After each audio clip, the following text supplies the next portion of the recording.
Hey there, solar aficionados! How's it shining? I'm Rebecca with DroneQuote, and welcome to the final episode of our Solar Panel Buyer's Guide series. The thing about the solars is that once they're on the roof, they are easily forgotten, and you could be in for a rude awakening if something goes wrong.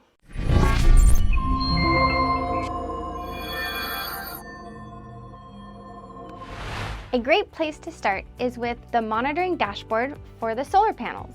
The dashboard will provide much data to show that the system is functioning correctly. With a monitoring app, you can set up notifications in the event of failures, which is an excellent way to prevent long-term system outages resulting in expensive utility bills. Check out the video we made on the importance of monitoring. Once your solar panels are up and running, don't get power hungry. Monitor your utility account at least quarterly. Remember that the solar panels will only produce so much electricity, and your electricity usage is still its own independent variable going forward. In other words, you can run up an electricity bill even with the solars. Going solar isn't just good for the planet.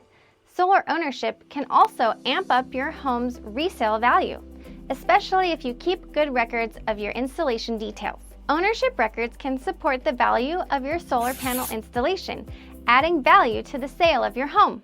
Installing solar and making a good choice you feel confident in years into the future doesn't happen by accident.